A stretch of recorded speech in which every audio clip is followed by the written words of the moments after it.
me.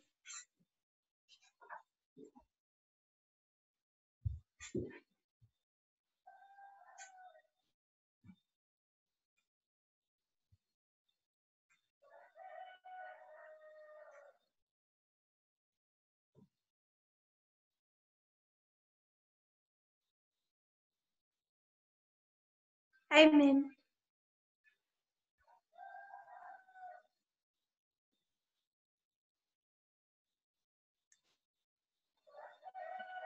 Welcome back. So we were discussing the revolutionary time periods, really in its two parts, revolution and counter-revolution. Revolution 9/11 to 2019, really 9/11 to 11/9. That process by which the United States establishment was overturned.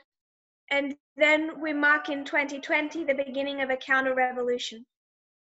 So I left that study to one side and I asked people, what were you expecting to see on November 9? So when it comes to November 9, people had various answers. One of the answers was that that would be when we would see a presidential impeachment. So that's actually one of the things that Elder Jeff attacked us with after November 9, was that the presidential impeachment didn't occur on the day. He would say it didn't occur at all, but that's just a very simple, basic misunderstanding of what an impeachment is. If we were to go back to how that study was developed,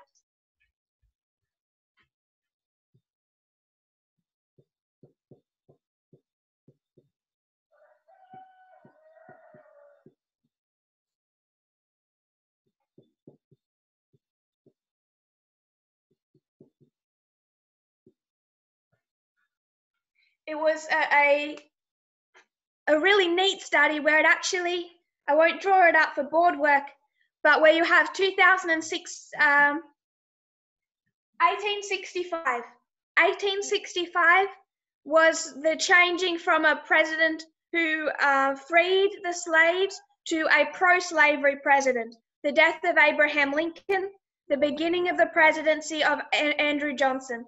So 1865 plus 151 takes you to 2016. The end of Obama, who was for equality, and the beginning of Donald Trump, who was against equality.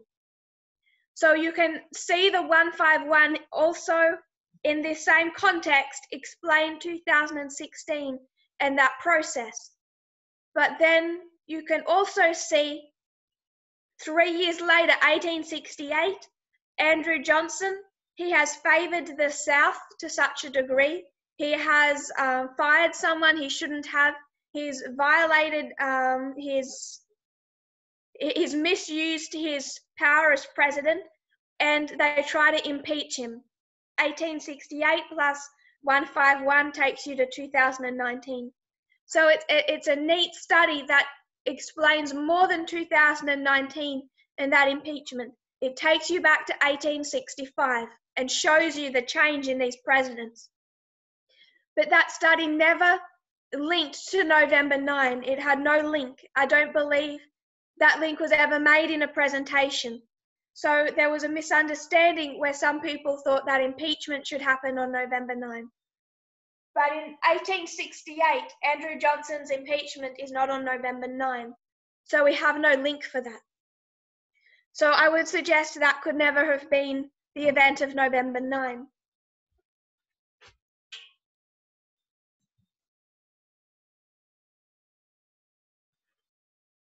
The study that gave us November 9 is the one behind me. It's the story of the revolutions.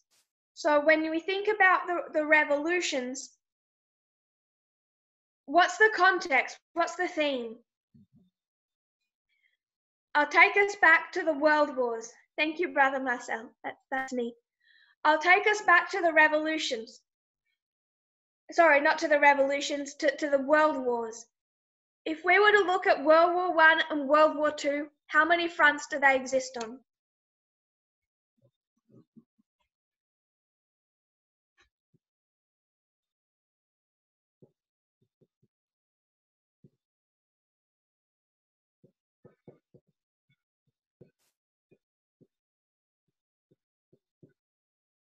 There is an Eastern Front and a Western Front.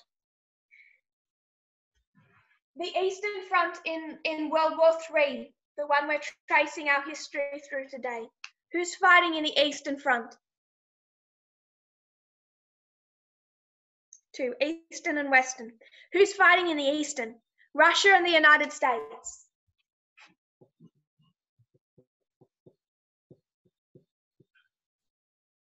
Who's fighting in the Western?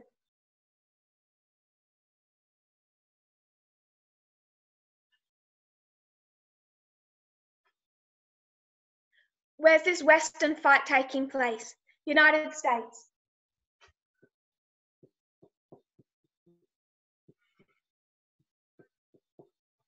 The United States versus the West, and the United States is part of the West. So in many ways, it's the United States versus the United States, which is what?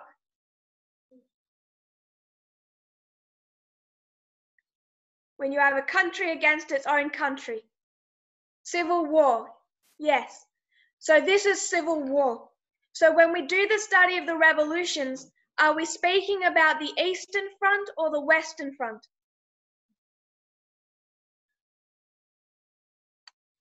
Western. The studies of the revolutions, which gave us November 9, is a study of what is happening on the Western Front of World War III. So for those that said that they would expect a win by Russia, we'll come back to that in a moment.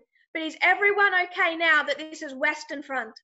November 9 is a Western Front subject, internal to the United States. People are saying yes. No one has said no so far. So when we look at November 9, we have to first understand it's a Western Front subject, not Eastern Front. Now I want to put a spanner in that. 1989, that's a battle. It's described as a battle, yes? 1989 is November 9. So one other history that we took to these revolutions, and we said 1989, 2019. 1989 was a battle between the United States and the Soviet Union. 2019 is a battle between the United States and Russia. November 9, 1989, November 9, 2019. Can you see the difficulty we're in?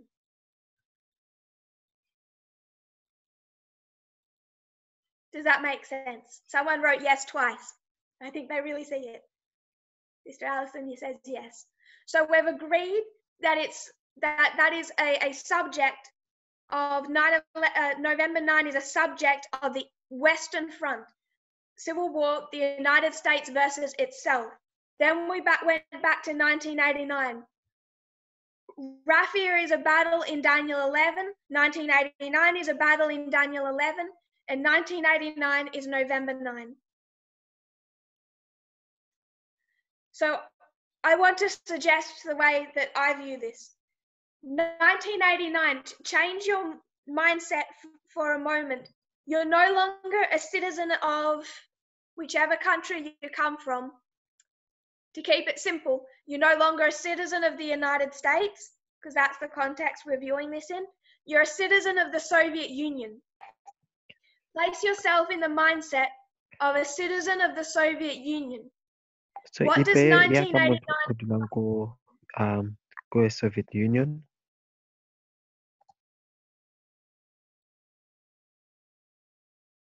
I heard a voice. I'm not sure if that was a mistake, but I didn't understand it.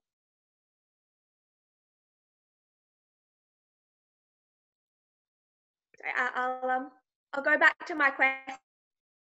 1989, place yourself in the mindset of someone who is a citizen of the Soviet Union. So 1989. Does that make sense? Ibe? If we can have muted, if we could please. Yeah. I'm sorry, I didn't quite understand you, but if there's something that I'm saying that doesn't make sense, if we could put it in the chat. If we could do that, thank you. So 1989, you're a member of the Soviet Union. How now do you see November 9? Where is the United States, November 9, 1989? It's not there. What happens on that day? What happens through 1989 is revolutions through the Soviet Union. It's internal civil war. The United States was not there. They didn't make they weren't there themselves forcing the people to break down that wall. They weren't themselves there breaking down that wall. That was happening inside by citizens of the Soviet Union. It was destroyed from the inside. And where was the United States? Not even there, not even visible. So why is it described as being a battle between the United States and the Soviet Union? Sister Lana's describing 1989, the fall of the Berlin Wall. Soviet Union started falling apart, turmoil and struggle inside the parliament. Someone says because of their prior history. So what do we know the United States had done before 1989? Before 1989, they'd already, through the Afghanistan proxy war, through Voice of America and subterfuge, through working with John Paul II, through the arms race, through all of these different ways, they'd already maneuvered to bring the Soviet Union to its own place of civil war. They had manipulated events surrounding the Soviet Union to cause its own people to rise up against it. Does that make sense? So what you're seeing in 1989 is an internal civil war. It's Soviet Union versus Soviet Union. That's what you see. But you know that the United States played a role in bringing that about. So when we see Western civil war inside the United States, who brought that about? Partly. Who worked through disinformation campaigns? Russia. So on the day do you see them? It just looks like an internal civil war, pure Western front. But you know by the prior history that it has been influenced by Russia, by the King of the South. Does that make sense? So for the people that said before they expected to see Russia on the day, you wouldn't see Russia on the day, but you are correct that you know that Russia has had involvement in that. Trump became president with the help of Vladimir Putin. That change in overthrowing the American establishment happened through Russian assistance to Vladimir Putin, through Russian disinformation campaigns, through the work of GRU, the Internet Research Agency. So on one hand, from one perspective, this is the Western front of World War III. We're observing through these revolutions, the progressive steps of the Western front of World War III, just from another perspective, but the same thing. But it's also equally correct to say that civil war is the result of influence by the King of the South. Therefore, that internal civil war is a battle between North and South, just as the internal civil unrest in 1989 was a battle of Daniel 11 verse 40 between North and South. Does that make sense? Can you see how our history is complex? You need these different perspectives to approach the subject. If you just look at it from one perspective, then it will come to the application will be too narrow. You can say it's the Western Front and be correct. You can say it's a battle between North and South, which looks like Eastern Front, and you would be correct. It's understanding that there are these two fronts, looking at both of them, and that both combined, I think what I just tried to describe in Brazil last year and did badly, is that our lines, they have a component of being three-dimensional. Whiteboards are wonderful. There's still a limit. Our message actually, if we really conceptualize even just this one thing, it's not a two-dimensional subject. You actually start, I wish technology had advanced to that stage, the sci-fi movies where they press a button and you walk in and through your projection. It actually is more of a 3D model than a 2D. And we're working off lines and whiteboards that only give us two-dimensional images. And that's part of the battle we have to work through. When it comes to November 9 last year, is it Western Front? Yes. Is it Eastern Front? Yes, but in a different way. This isn't something visible like the United States and the Soviet Union fighting over Cuba, fighting over a different country, fighting over Afghanistan. It's something that occurs internal to the Soviet Union itself. It is an internal civil war. So there's those two components. There's the fight for spheres of influence that relates to other countries outside the Soviet Union, but under their influence. Countries like Afghanistan and Cuba. November 9 relates to what's happening inside the Soviet Union. But because of the influence America has already exerted to cause civil unrest inside the Soviet Union, it is a battle between North and South. It is Eastern Front as well. Our very technically advanced friend suggests virtual reality. That's beyond me, but go for it. So I just want to give us that understanding of November 9. I don't have an explanation of November 9. I don't have that to give you. I'll justify that by saying that on the lines we don't. The disciples don't understand the cross for some time. That is our key reform line more than any other. Success of ancient Israel, success of modern Israel. Even when Christ ascends, why are they so disappointed when Christ ascends? It's their increase of knowledge after the cross. Why are they disappointed? If Christ goes back to heaven, how is he going to lead them against the Romans? They're so disappointed at the ascension because they still don't understand what happened at the cross. It's a characteristic of that dispensation. What we need to do is understand what we're supposed to see when we do understand it. It will not relate to the impeachment. It will not relate to anything visible with Russia over external spheres of influence. It's internal to the United States. It's the end point of an overturning of an establishment.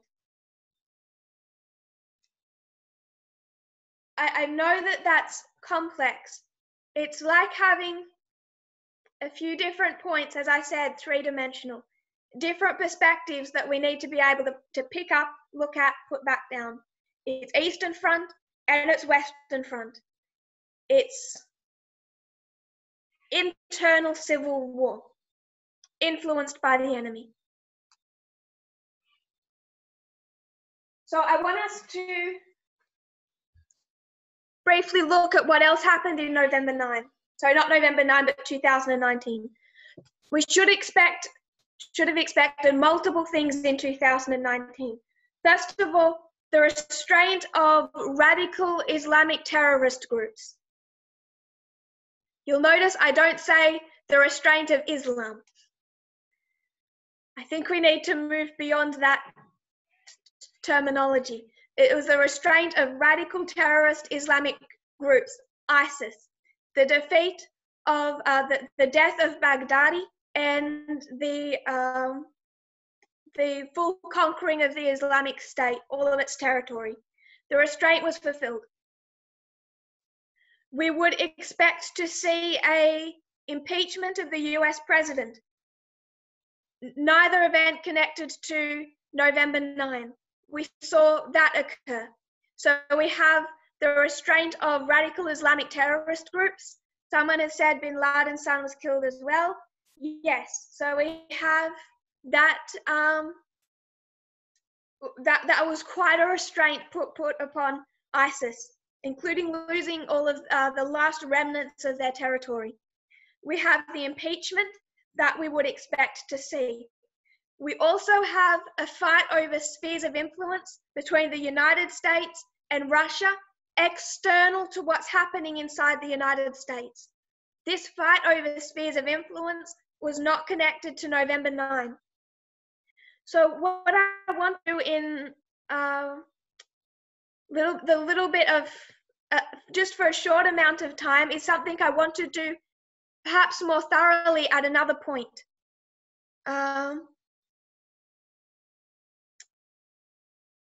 This is something that I'd like to do more thoroughly in the coming weeks, but I'm aware that we have a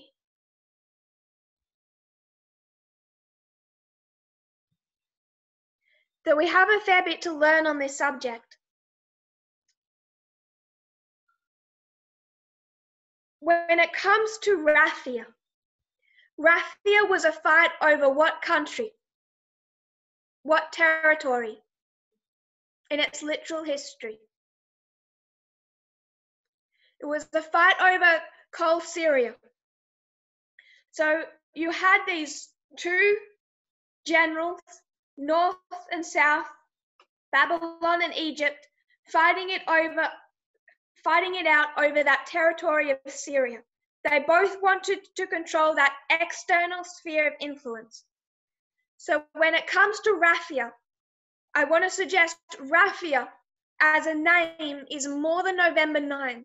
Raphia is a fight over external to the civil unrest, external to the revolution, other spheres of influence. That is what Raphia is about.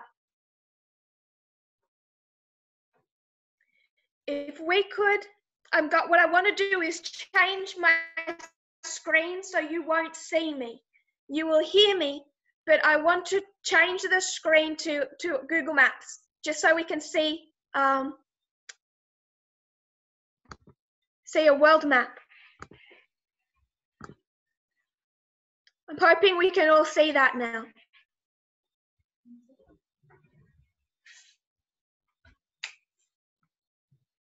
I'd like to do this more thoroughly at another point in time. I just want to lead us through a little bit of history, why these spheres of influence are so important. You'll remember that last year, what was FFA's position on Raphia? The issue that they have with Raphia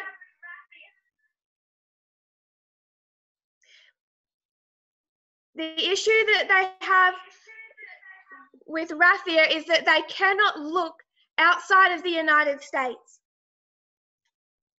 Sorry, brief technical issue.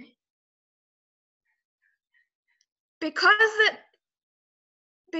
FFA, their whole worldview is so encased in this nationalism, it's so nationalistic, they cannot look and see the importance of events in other countries. This has hindered them being able to see the external events of Raphia.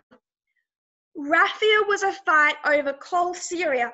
It was external to Babylon, it's external to Egypt, it's a fight over who controls this strategic region of the world. 2019, there are multiple strategic areas.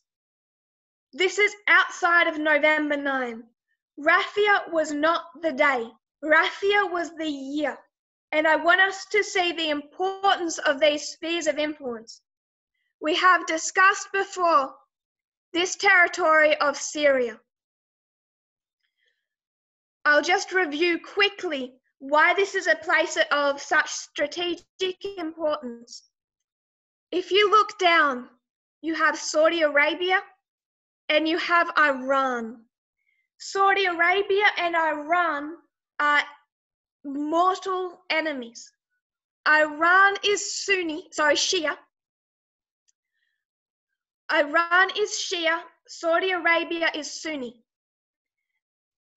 It's not just a religious divide, it has become a political issue, because whoever is right in that ideology as it relates to Islam, whichever country or government is right about Islam, that country then has the authority to rule these two areas, Mecca and Medina. These are the two holiest sites in the Muslim religion, in Islam.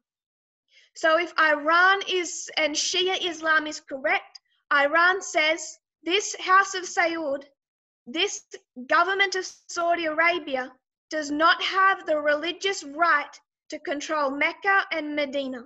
So this is about legitimacy as a world power, as a government. This is the church-state union that began to come together much more forcefully in 1979. So these are mortal enemies, and these two fight over spheres of influence. So Iran supports Russia. Russia supports Iran. The United States supports Saudi Arabia. And in here you have another country supported by the United States, Qatar, a US ally. So Qatar has access to oil from the Persian Gulf.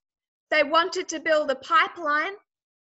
It would have had to go through Iraq, through Syria, and then into Europe. So for this little country down here, an ally of the United States, to build a pipeline from the Persian Gulf into Europe, it would have to go through Iraq and Syria. Iraq is okay with that. They are quite controlled by the United States by this stage. You don't want to go down through this territory of Lebanon and Israel. There's too much unrest. You need to go through Syria and then through Turkey.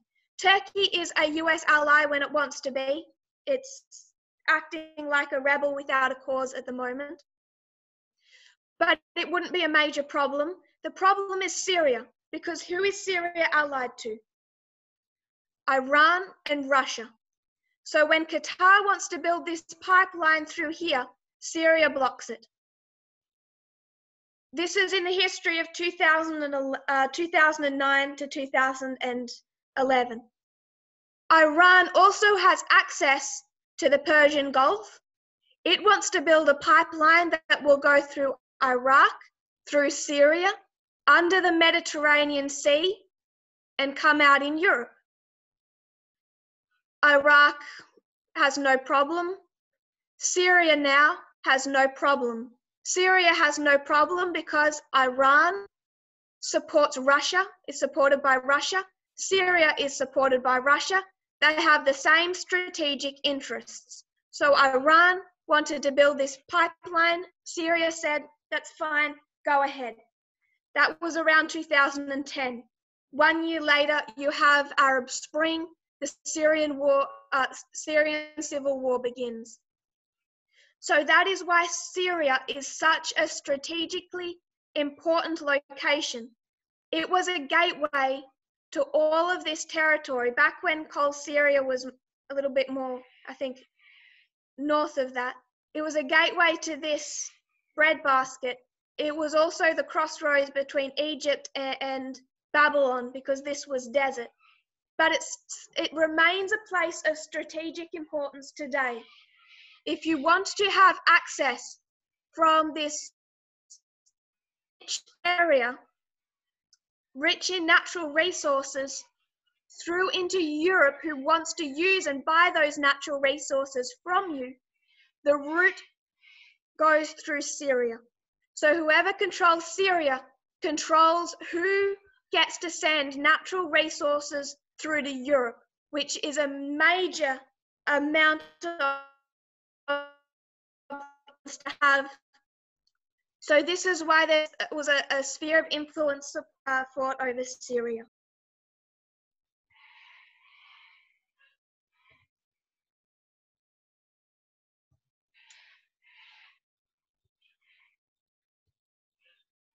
I want us to come back out of the subject of Syria and just have us briefly look at a couple of others. We'll come down here, Yemen. So what do we know about Yemen?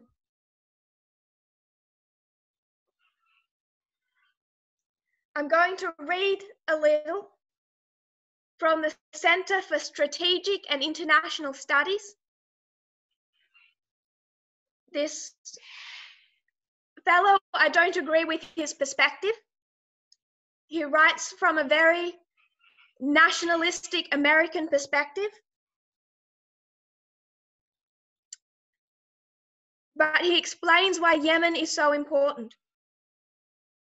Yemen is a growing reminder of just how important the strategic US partnership with Saudi Arabia really is. This area of Yemen developed into civil war, and it has been controlled by outside proxies from early in, particularly Saudi Arabia and Iran. Saudi Arabia and Iran support different sides in this Yemen civil war. So these two powerful Middle Eastern countries are wrestling it out over who can control Yemen. And I hope we can start to see why this area is of such strategic importance. Particularly through the early days of this war, while America didn't become directly involved, what they did is American planes would take off from their bases up here from where they were bombing in Syria. They would take off from their bases in Iraq. They would fly down into Saudi Arabian airspace. They would meet mid-air with Saudi Arabian fighter jets. They would refuel those fighter jets, and then those fighter jets would fly down and conduct bombing in Yemen on behalf of Saudi Arabia. So that's just one example where the United States was supporting Saudi Arabia in that proxy war over Yemen. The side that was in Yemen, that was on the side of Saudi Arabia and being supported by the United States, the human life lost, the casualties due to that Saudi Arabian bombing were so horrific that Obama, because this happened in the Obama administration, Obama was warned, if you keep supporting Saudi Arabia in this proxy war, the UN will be forced to charge the United States with war crimes. The human casualties were horrific. And if anyone from Europe wants to know why there's refugees flooding up from Yemen, this is one example. It was, at one stage, it was the greatest humanitarian crisis in the world. Millions on the brink of starvation. So Obama had to start to pull back there, but he still supported Saudi Arabia. Of course, Russia supporting Iran and Yemen.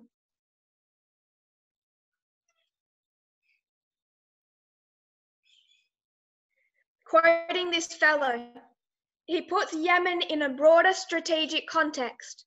The crisis in Yemen is only part of the US-Saudi strategic equation. So this all relates to this alliance between Saudi Arabia and the United States. At the same time, Yemen is of major strategic importance to the United States, as is the broader stability of Saudi Arabia and all of the Arab Gulf states.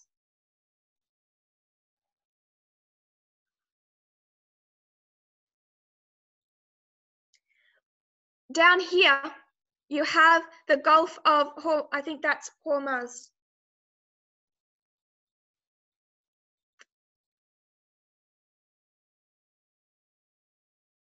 This is hugely strategic. You would note I think even the early months of this year, Iran was attacking tankers that went through this. It's something that they practiced in 1997 as well. It's been a practice of theirs that when they want to push for more global influence, when they want to punish another country, they start covertly attacking the oil tankers that are forced to travel out of the Persian Gulf and around this point. So Iran controlling this choke point can cause a great deal of problems for the United States and for US allies.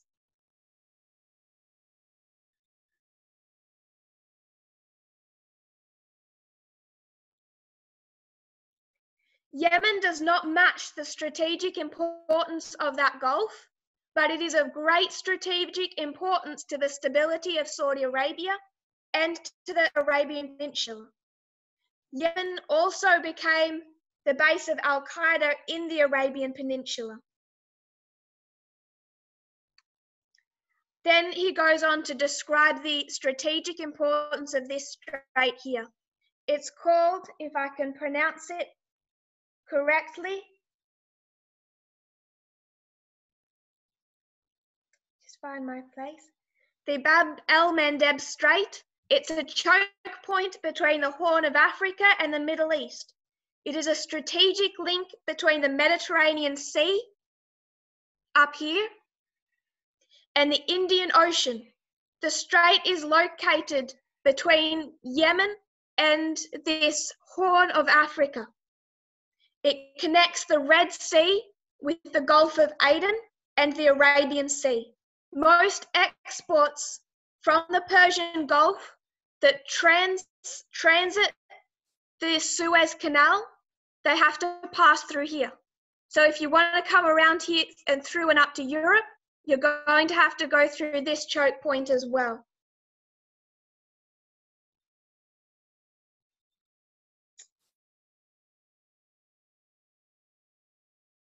It's 18 miles wide at its narrowest point, limiting tanker traffic to a 2-mile wide channels, two 2-mile wide channels for inbound and outbound shipment. So a 2-mile wide channel for inbound, 2-mile wide channel for outbound. Closure of that area would keep tankers from the Persian Gulf from being able to go through the Suez Canal or Sumed pipeline, having to divert them all around through the southern tip of Africa. Any hostile air or sea presence in Yemen could threaten the entire traffic through the Suez Canal. So when you have these proxy wars, Syria is strategically important, Yemen is strategically important. Moving on to another one, Libya. Libya is a major issue, a major concern.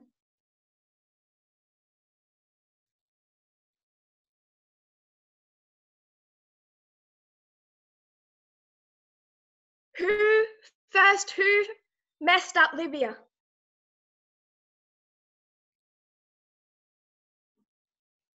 It's fun until it's your guy. This was Obama and Clinton. They overthrew Gaddafi and messed up that job badly. Since 2011 and the overthrow of Gaddafi, it has just been a brutal civil war. Thousands of people suffering and dying. Again, when you have a refugee crisis, it's also this civil war here. quickly the West and Russia took different sides in this civil war. The UN supported, with the US's agreement, a government that they set up in Libya.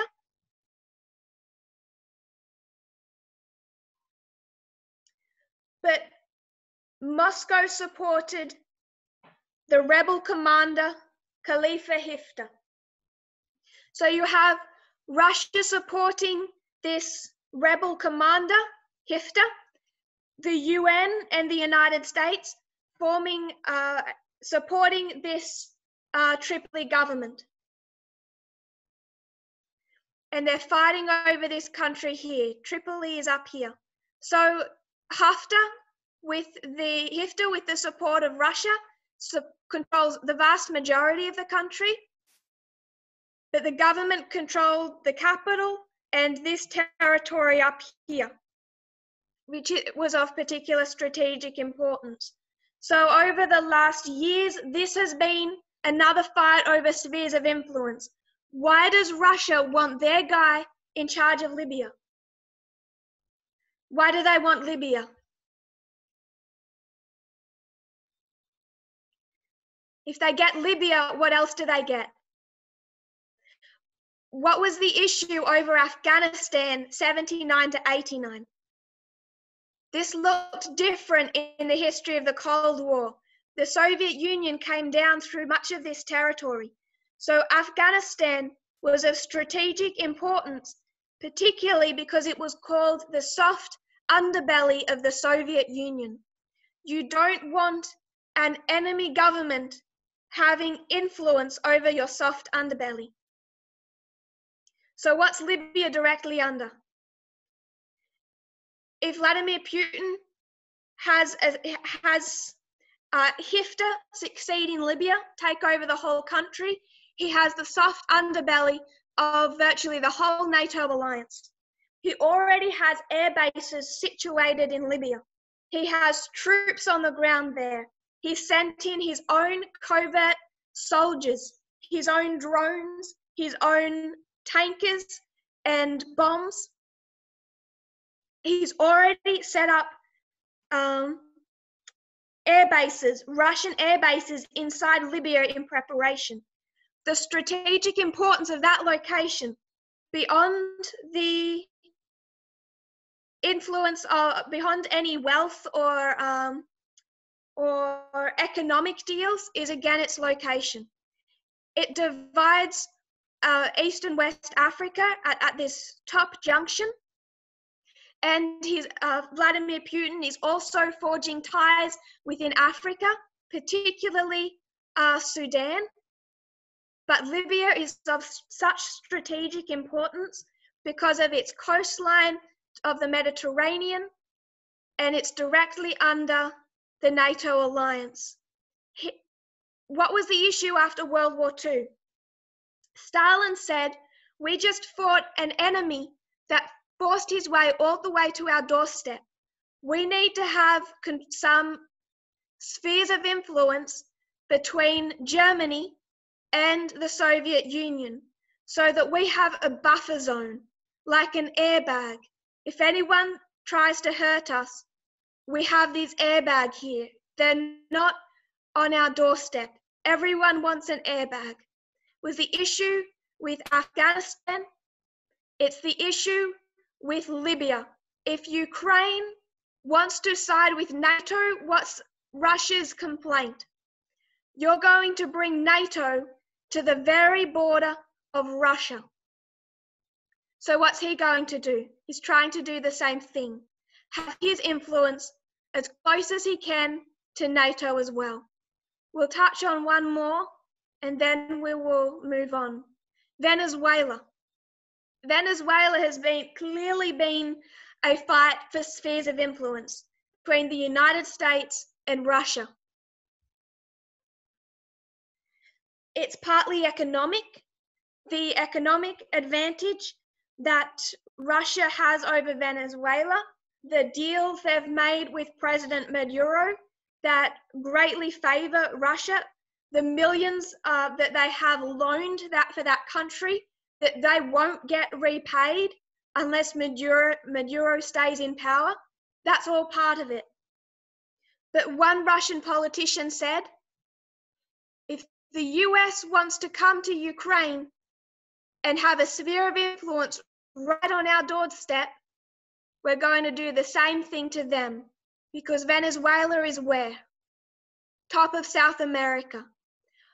In the Cold War, what was the country that was stressed the United States the most? Cuba. Cuban Missile Crisis.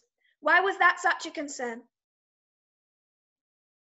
Soft underbelly.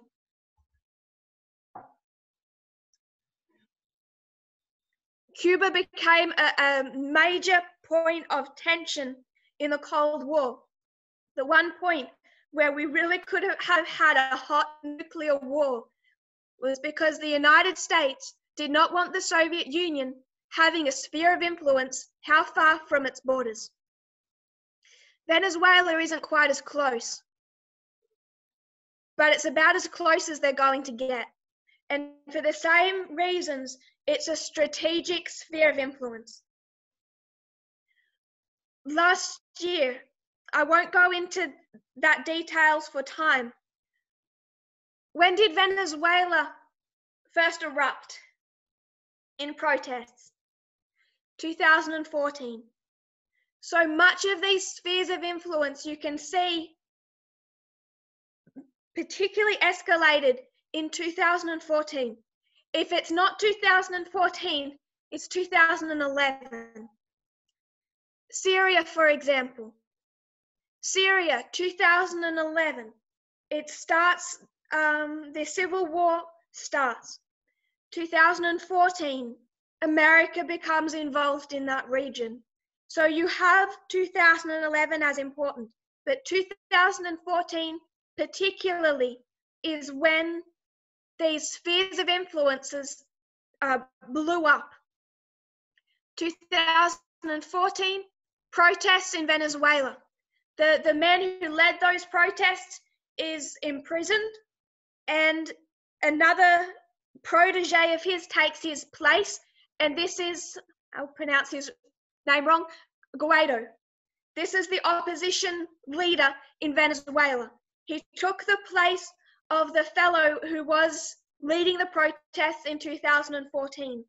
2019, that blows open again, and Russia starts sending aid to Maduro. March 23, the same day ISIS collapses, Russian troops arrive in Venezuela. The same day, a tanker arrives as well with particular chemicals that Maduro could not get because of Russian sanctions.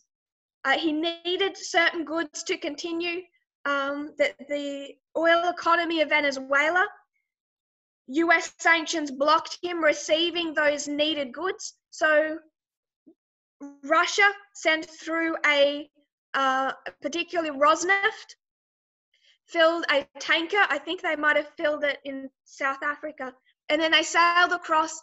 They arrived in Venezuela, propping up the economy as well. In 2014, Russian troops start getting observed in Sudan as well as in Libya.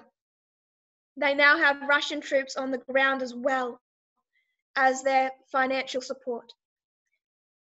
We won't go into all that happened in 2019 in these countries. It was done in Australia, as I said earlier, December last year, 2019. It was also done in Kenya over December and January of 2019. But all of this relates to the Battle of Raphia, which was a fight between North and South over a sphere of influence separate to themselves. That was Eastern Front, solid Eastern Front. Raphia was not an internal civil war. That is just a few of the spheres of influence. You could also speak about last year's efforts by Putin to influence many countries throughout Africa with his first Russian-African summit. We could speak about Ukraine, his efforts in Ukraine last year. But last year, Vladimir Putin had major victories through all of the spheres of influence that we have mentioned and others. It fulfilled the Battle of Raphia.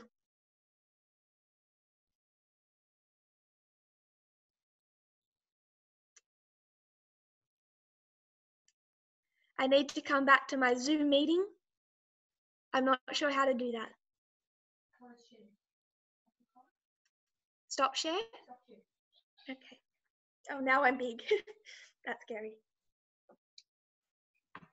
What I wanted us to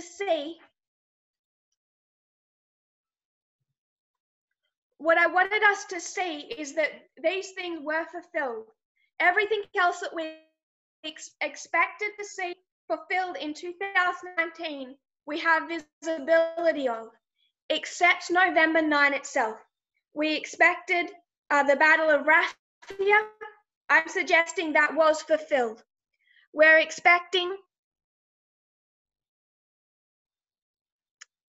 we were expecting an impeachment that was fulfilled. We were expecting the restraint of radical Islam that was fulfilled. What we don't understand is November 9, but we know what we're looking for. It's internal civil war. You do not see the King of the South visible at that waymark. Someone has asked the question, the Battle of Panium, which is in its own history was also over called Syria, will it occur in the year 2021 and not at a date? I'm saying yes.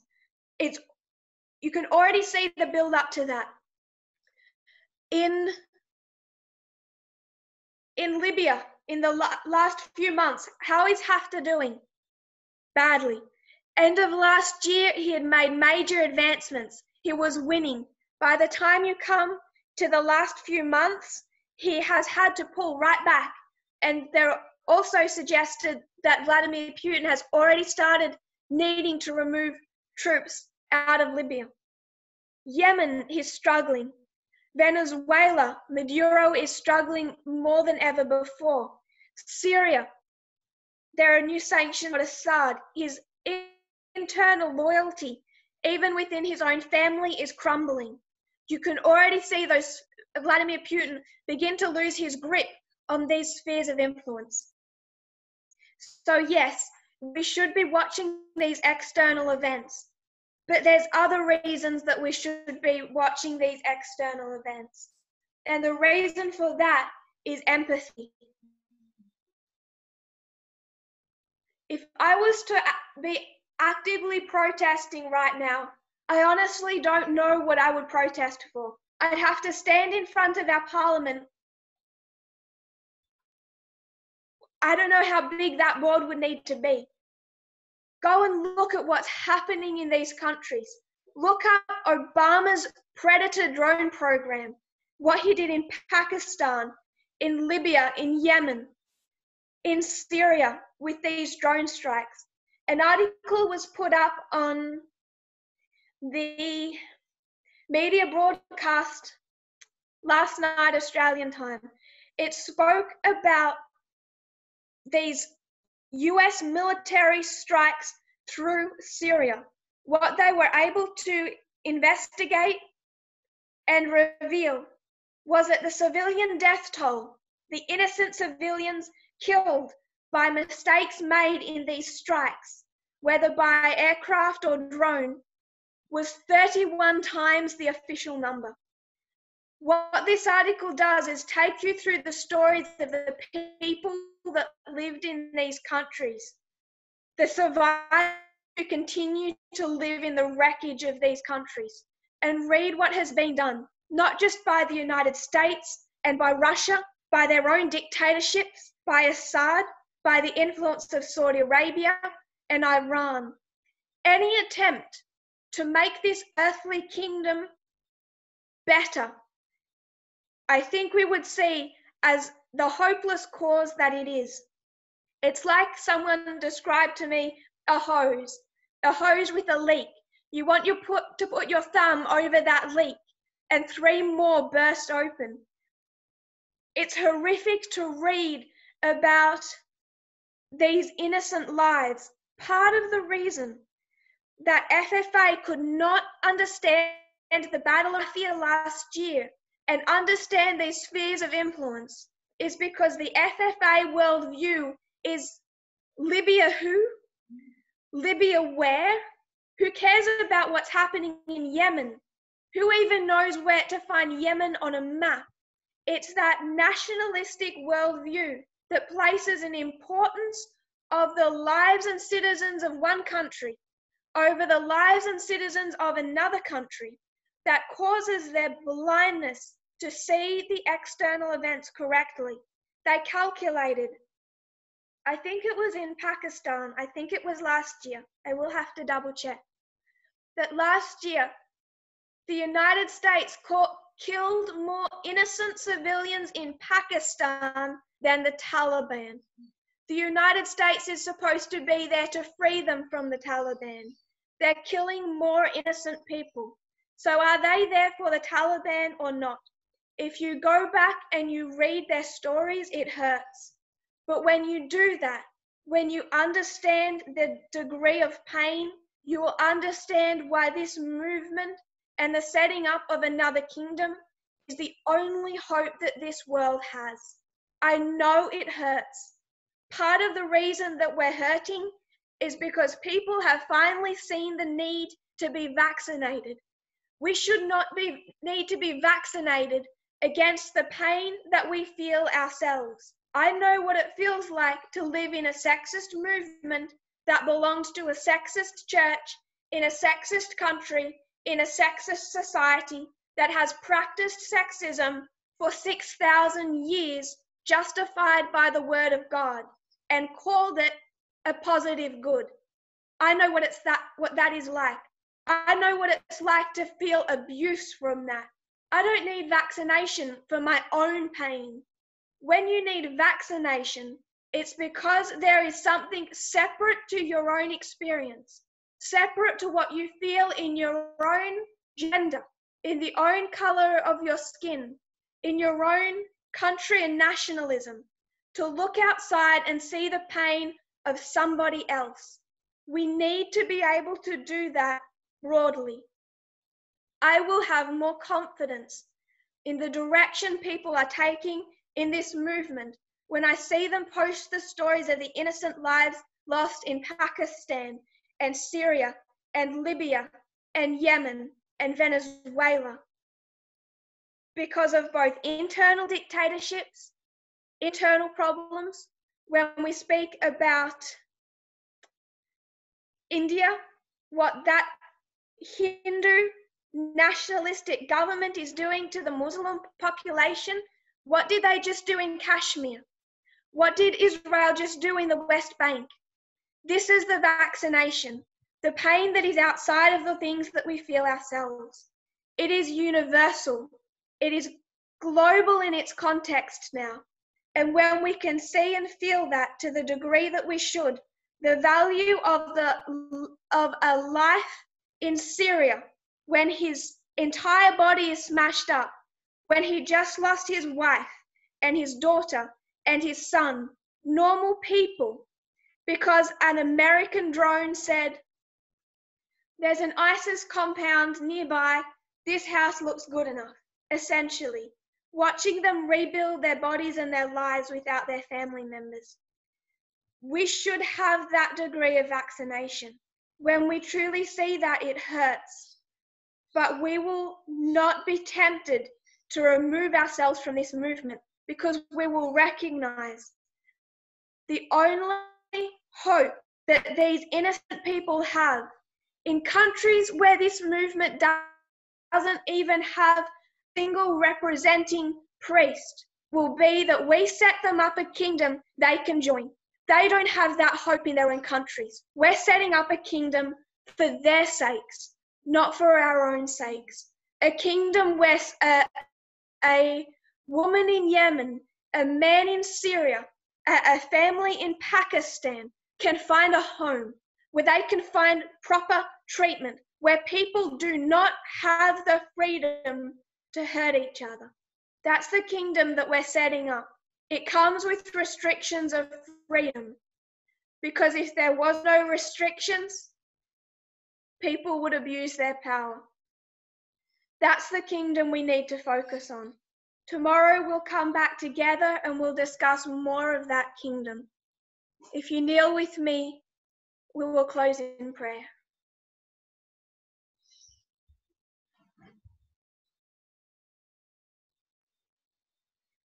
Dear Father in heaven, we know at the cross what killed Christ, what hurt his heart more than anything else, was bearing the sin of the whole world.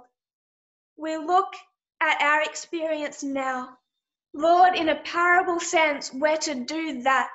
We're to look at the sin of the whole world, and it hurts. It breaks our hearts. It's universal, global. We see the suffering and the pain. Lord, may we see the hope that is in this movement, that is in the setting up not just of a church, but a kingdom. Not just a church, but what will also be a state, a place that people can live with freedom, that they won't fear Obama's predator drones over their heads in a sky where they can't even see them, that they won't live in such fear, that there will be no ISIS fainting women who faint at the sight of anything that reminds them of what they endured, where genital mutilation in South Sudan, where women bleed to death, that will no longer be practiced because you have rules. May we be willing to abide in a country that does not practice freedom to hurt, freedom to abuse. We don't understand sin as you do. Whatever restrictions you desire to place on us to bring us to this kingdom, may we accept, because you are wise, you see all, we do not. So if you tell us to do something that we don't want to do, that we feel violates our freedom, may we trust our eyes, your eyes, and not our own. That's what it means to let go of every earthly support and trust you as you are revealed in parable teaching. Lord, we are in a crisis in this movement. This vaccination process hurts.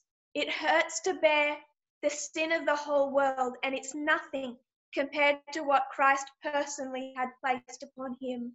But we are required to have our eyes open and see it. I pray that every head bowed, those, Lord, who did not stay and finish watching, those who have left, those who will no longer watch, oh Lord, I pray that they might be saved, that they might join with us in that kingdom.